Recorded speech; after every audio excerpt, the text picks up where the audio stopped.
നമുക്ക് ചുറ്റും എത്ര രോഗങ്ങളാണില്ലേ, എത്ര രോഗികളാണ്. എന്നാൽ ഏത് വലിയ രോഗങ്ങളിൽ നിന്നും ശമനം ലഭിക്കാൻ എത്രത്തോളം മഹാന്മാർ പറയുന്നുണ്ട്. ക്യാൻസർ പോലും ഷിഫാ ലഭിക്കാൻ പറ്റുന്ന അത്ഭുതപ്പെടുത്തുന്ന ഒരു മരുന്ന് മുത്തുനബി തങ്ങൾ പഠിപ്പിച്ചു തരുന്നുണ്ട്. ഒരു ചെറിയ ദുആ. ഈ ദുആ പതിവാക്കുന്ന ആളുകളുടെ ശരീരത്തിലേക്ക് മാരകമായ രോഗങ്ങൾ കടന്നു വരൂല എന്നും, രോഗങ്ങളുണ്ട് എങ്കിൽ അത് പെട്ടെന്ന് തന്നെ ഷിഫാ ലഭിക്കുമെന്നും മഹത്തുക്കൾ പഠിപ്പിച്ചു തരുന്ന മഹത്തായ ഒരു ദുആ ഇൻഷാ അല്ലാഹ് ഒന്ന് പഠിക്കാം. നമ്മുടെ കൂടെ എത്ര രോഗികളുണ്ട്. നമ്മൾ തന്നെ പലരും രോഗികളായിരിക്കും. പല പ്രയാസങ്ങളുള്ളവർ, വേദനകളുള്ളവർ, കഷ്ടപ്പാടുകളുള്ളവർ.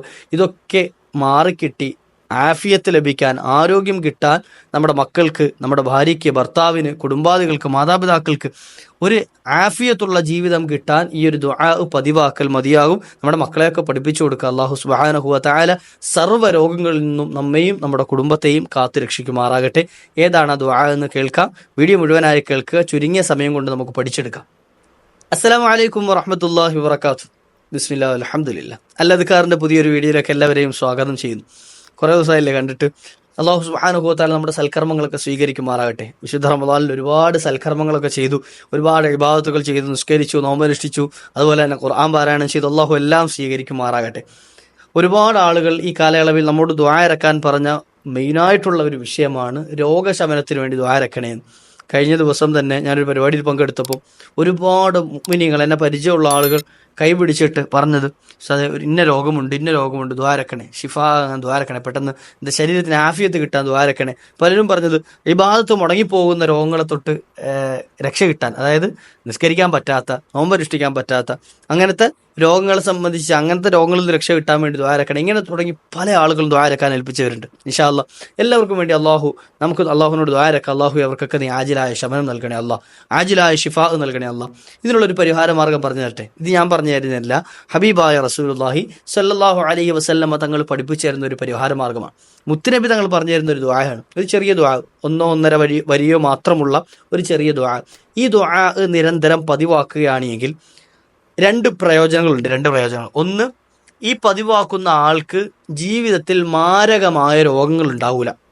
പനിയോ ജലദോഷമോ മൂക്കൊലിപ്പോ അതൊന്നും ഉണ്ടാവില്ല എന്നല്ല പറഞ്ഞു നേരത്തെ. മറിച്ച് നമ്മുടെ ശരീരത്തെ കാർന്നു തിന്നുന്ന ക്യാൻസർ പോലത്തെ രോഗങ്ങൾ, അല്ലെങ്കിൽ ഷുഗർ പോലത്തെ നമ്മളെ പതിയെ ഇല്ലാതാക്കുന്ന രോഗങ്ങൾ, അല്ലെങ്കിൽ നമുക്ക് പെട്ടെന്ന് മരണം സംഭവിക്കുന്ന അറ്റാക്ക് പോലത്തെ രോഗങ്ങൾ തുടങ്ങിയിട്ട് നമ്മൾ ഇടങ്ങേറാക്കുന്ന, ഇല്ലാതെയാക്കുന്ന മാരക രോഗങ്ങൾ നമ്മുടെ ജീവിതത്തിലേക്ക് വരൂല. ഇനി ഉള്ള ആളുകളാണെങ്കിലോ, നമ്മുടെ ശരീരത്തിൽ അങ്ങനെ ഒരു രോഗമുണ്ട്, നമ്മളിപ്പോൾ നിലവിൽ അങ്ങനെ ഒരു രോഗത്തിൻ്റെ പിടിയിലാണ്, പ്രഷർ കൊണ്ട് പ്രയാസപ്പെടുന്ന ആളുകൾ, പ്രഷർ അബ്നോർമലായിട്ട് പ്രയാസപ്പെടുന്ന ആളുകൾ, അല്ലെങ്കിൽ അറ്റാക്ക് കൊണ്ട് പ്രയാസപ്പെടുന്ന ആളുകൾ, നെഞ്ചുവേദന കൊണ്ട് പ്രയാസപ്പെടുന്ന ആളുകൾ, ശരീരത്തിൽ മറ്റു വേദനകൾ കൊണ്ട് പ്രയാസപ്പെടുന്നവർ, വൈറസ് സംബന്ധമായ അസുഖങ്ങളുള്ളവർ തുടങ്ങി, അല്ലെങ്കിൽ ഷുഗർ ബാധിച്ചിട്ട് ശരീരത്തിന് വല്ലാത്ത പ്രയാസം നേരിടുന്ന ആളുകൾ, ഇങ്ങനെ തുടങ്ങി നമ്മളിപ്പോൾ നിലവിൽ നേരിട്ടുകൊണ്ടിരിക്കുന്ന പ്രയാസങ്ങളുണ്ടല്ലോ, അതിൽ നിന്നും പെട്ടെന്ന് മോചനം കിട്ടണം. എന്നാൽ ഈ ഒരു ദുആ പതിവാക്കിയാൽ മതി. ഈ രണ്ട് മാർഗ്ഗം, അതായത് ജീവിതത്തിലേക്ക് രോഗങ്ങളില്ലാത്ത ആളുകളാണെങ്കിൽ അവരുടെ ജീവിതത്തിലേക്ക് ഇനി മാരകമായ രോഗങ്ങൾ കടന്നു വരാതിരിക്കാനും, ഉള്ള ആളുകളാണ് എങ്കിൽ ആ രോഗങ്ങൾ പെട്ടെന്ന് ഷിഫ ആകാനും പെട്ടെന്ന് ശമനം ലഭിക്കാനുമുള്ള ഒരു അത്ഭുത മരുന്നാണ് ഈ പറയാൻ പോകുന്നത്. അപ്പം ഇത് കേൾക്കുന്ന കൂട്ടത്തിൽ ഞാൻ ആദ്യം ഓർമ്മപ്പെടുത്തട്ടെ, നമ്മൾ ഈ ദിക്റുകളും ദുആകളും അതുപോലെ ഇങ്ങനെയുള്ള മുത്തുനബി സല്ലല്ലാഹു അലൈഹി വസല്ലം നമ്മൾ പഠിപ്പിച്ചു തന്ന ദുആകളൊക്കെ ഉണ്ടല്ലോ, പ്രാർത്ഥനകൾ, ഇതൊക്കെ നമ്മൾ പറഞ്ഞു തരുന്നത് ഇത് മാത്രം ചെയ്താൽ മതി എന്ന അർത്ഥത്തിലല്ല. അത് ചില ആളുകളുണ്ട് എങ്ങനെ തവക്കുലാക്കുക എന്നുള്ളത്, അങ്ങനെ തവക്കുല് എന്നുള്ള സംഗതിയെ തെറ്റിദ്ധരിച്ച ആളുകൾ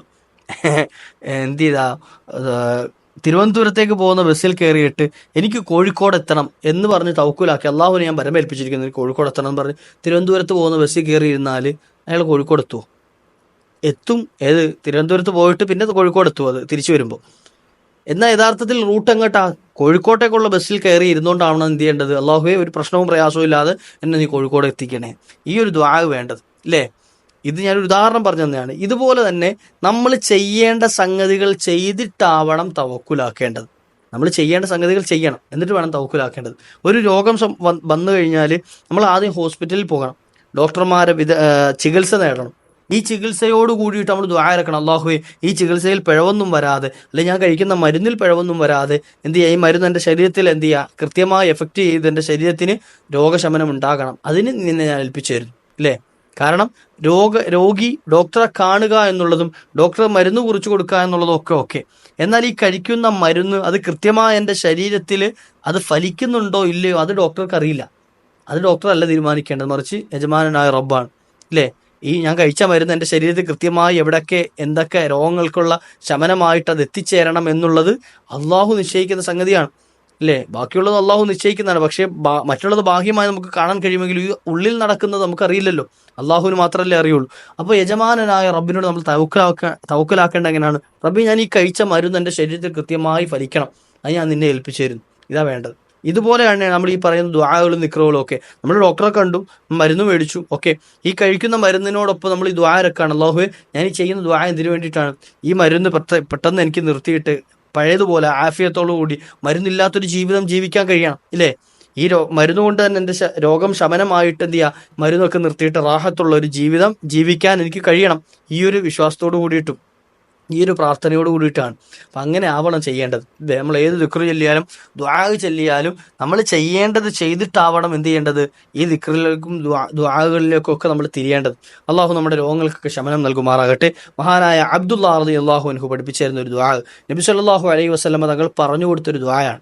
നബി തങ്ങൾ പറഞ്ഞു കൊടുത്തൊരു ദുആയാണ്. എന്താണ് ആ ദുആ? ചെറിയൊരു ദുആ. നമ്മൾ രാത്രിയാണ് ഈ ദുആ ചെയ്യേണ്ടത്. എപ്പോഴാണ് ചെയ്യേണ്ടത്? രാത്രി ഉറങ്ങുന്നതിന് മുമ്പോ അല്ലെങ്കിൽ ഇശാ നിസ്കാര ശേഷമോ എപ്പോഴാണ് നിങ്ങൾക്ക് സമയം കിട്ടുന്നത്, രാത്രി സമയത്ത് ഈ ദുആ ഇറക്കാം. ഏതാണ് ആ ദുആ എന്ന് നോക്കാം. മഹാനായ പ്രവാചകർ സ്വല്ലല്ലാഹു അലൈഹി വസല്ലം തങ്ങൾ പറയാം, ദുആഉൽ മക്റൂബി. മക്റൂബ് എന്ന് വെച്ചാൽ നമുക്ക് വരുന്ന എല്ലാ ബുദ്ധിമുട്ടുകളും പറയും, ഏത് പ്രയാസങ്ങളുണ്ടോ അതിൽ നിന്നൊക്കെ ഉള്ളൊരു ശമനം, ഒരു ദുആ, ഒരു പ്രാർത്ഥന പറയുകയാണ് മുത്തുനബി തങ്ങൾ.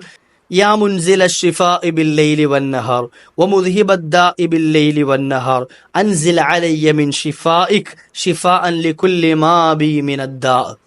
ഒരു വരി അല്ലെ 1.5 വരി ഈ ഒരു ദുആ ഉള്ളൂ. നമ്മൾ സ്ഥിരമായി ചൊല്ലിയാൽ നമുക്ക് പെട്ടെന്ന് കാണാൻ പഠിക്കാൻ പറ്റും. എന്താ? യാ മുൻസില ശിഫാഇ ബില്ലൈലി വന്നഹാർ വമുദ്ഹിബദ്ദാഇ ബില്ലൈലി വന്നഹാർ അൻസിൽ അലയ്യ മിൻ ശിഫാഇക് ശിഫാഅൻ ലികുല്ലി മാ ബി മിനദ്ദാ. ഈ ഒരു ദുആ രാത്രി നമ്മൾ എന്ത് ചെയ്യുക, നിരന്തരം പതിവാക്കാം. ഒരു തവണയെങ്കിലും കുറഞ്ഞ പക്ഷം ചൊല്ലുന്നവരാണെങ്കിൽ, നിരന്തരം അതെല്ലാ ദിവസവും പതിവാക്കുന്നവരാണെങ്കിൽ അവരുടെ ജീവിതത്തിലേക്ക് മാരക രോഗങ്ങൾ കടന്നു വരൂല. ഉള്ള രോഗങ്ങളാണെങ്കിൽ അത് പെട്ടെന്ന് ഷിഫ ആകാൻ കാരണമായി തീരും, ഇല്ലേ? കിടക്കയിൽ കിടന്ന് പ്രയാസപ്പെടുന്ന എത്രയോ ആളുകളുണ്ട് നമ്മുടെ കൂട്ടത്തിൽ. അവർക്കൊക്കെ ഒന്ന് പറഞ്ഞു കൊടുക്കുക. ഇത് ഒരു പേപ്പറിൽ എഴുതി കൊടുക്കാൻ പറ്റുമെങ്കിൽ അങ്ങനെ എഴുതി കൊടുക്കാം. അല്ലെങ്കിൽ ഈ ദുആ ഒന്ന് സ്ക്രീൻഷോട്ട് എടുത്ത് അവർക്ക് അയച്ചു കൊടുക്കാൻ പറ്റുമെങ്കിൽ അങ്ങനെ അയച്ചു കൊടുക്കാം. അവർ കിടക്കുന്ന കിടത്തത്തിൽ കിടന്ന് ഈ ദുആ നിരന്തരമായി പതിവാക്കി കഴിഞ്ഞാൽ അവർക്ക് ആ കിടക്കയിൽ നിന്നും എഴുന്നേൽക്കാനും റാഹത്തായി പഴയതുപോലെ ഓടിച്ചാടി നടക്കാനും ഒക്കെയുള്ളൊരു തൗഫീഖ് അള്ളാഹു നൽകിയാൽ നമ്മൾ ചെയ്യുന്ന ഏറ്റവും വലിയൊരു സുഹൃതം അതായിരിക്കും. മറ്റുള്ളവരിലേക്ക് എത്തിച്ചു കൊടുക്കാം, ഇല്ലേ? അള്ളാഹു സുബ്ഹാനഹു വ തആല നമ്മുടെ എല്ലാ രോഗങ്ങൾക്കും ശമനം നൽകുമാറാകട്ടെ. യാ മുൻസില ശിഫാഇ ബില്ലൈലി വന്നഹാർ, രാത്രിയിലും പകലിലും ശമനം നൽകുന്നവനായ അള്ളാഹ്, ശമനം ഇറക്കിത്തരുന്നവനായ അള്ളാഹ്, അതാണ് അള്ളാഹു. അള്ളാഹുവാണ് രോഗം നൽകിയത്, അതിനുള്ള ശമനവും റബ്ബിൻ്റെ അടുക്കലുണ്ട്. അതുപോലെ തന്നെ വമുദ്ഹിബദ്ദാഇ ബില്ലൈലി വന്നഹാർ, രാത്രിയിലും പകലിലുമാണെങ്കിലും രോഗങ്ങളെ നീക്കുന്നവനായ അള്ളാഹ്, ഏത് രോഗങ്ങളാണെങ്കിലും അതൊക്കെ ഇല്ലാതാക്കുന്നവനായ അള്ളാഹുവിനെ വിളിച്ചിട്ട് പറയുന്നത് അൻസില അലയ്യ മിൻ ശിഫാഇക്. അള്ളാഹുവേ, നിന്റെ അടുക്കൽ നിന്നും നീ ഷിഫാഇനെ എനിക്ക് നീ ഇറക്കി തരണേ അല്ലാ, നീ എനിക്ക് ഷിഫാഇനെ നൽകണേ റബ്ബേ. ലികുല്ലി മാ ബി മിനദ്ദാ, എൻ്റെ അടുക്കലുള്ള ഏത് രോഗമാണെങ്കിലും ശരി, എനിക്ക് എത്ര വലിയ രോഗങ്ങളുണ്ട്, ക്യാൻസർ ഉണ്ടെങ്കിലും ട്യൂമർ ഉണ്ടെങ്കിലും ഇനി അറ്റാക്ക് ഉണ്ടെങ്കിലും കിഡ്നി സ്റ്റോൺ ഉണ്ടെങ്കിലും കിഡ്നിക്ക് മറ്റു പ്രോബ്ലങ്ങൾ ഉണ്ടെങ്കിലും എൻ്റെ ബാക്കിയുള്ള ആന്തരിക അവയവങ്ങൾ പഞ്ചറായെങ്കിലും ശരി, എന്ത് പ്രശ്നം ഉണ്ടെങ്കിലും ശരി, റബ്ബേ നിന്റെ അടുക്കൽ ഷിഫ ഉണ്ടല്ലോ അല്ലാ, നിന്റെ അടുക്കൽ ഷിഫ ഉണ്ട്, നീ എനിക്ക് ആ ശമനം നൽകണേ അല്ലാ. ഈ ഒരു ആശയം വരുന്ന ഈ ദുആ, അപ്പോൾ ഈ ഒരു ആശയങ്ങൾ മനസ്സിൽ വെച്ചുകൊണ്ട് റബ്ബിനോട് ചോദിക്കുകയാണ്, റബ്ബേ നിന്റെ അടുക്കലുണ്ട് ഇതിനുള്ള മരുന്ന്, ഇതിനുള്ള ഷിഫാ നിന്റെ അടുക്കലുണ്ട്, നീ എനിക്ക് ഇറക്കി തരണേ അല്ലാ എന്ന് റബ്ബിനോട് ആത്മാർത്ഥമായി ചോദിച്ചു കഴിഞ്ഞാൽ അള്ളാഹു സുബ്ഹാനഹു വ തആല എങ്ങനെ ദുആ തട്ടിക്കളയുക? അപ്പോൾ ചോദിക്കുമ്പോൾ നല്ല ആത്മാർത്ഥതയോടുകൂടി ഇഖ്ലാസോടുകൂടി ചോദിക്കാൻ ശ്രമിക്കുക. ഈ ഒരു ദുആ പതിവാക്കുക.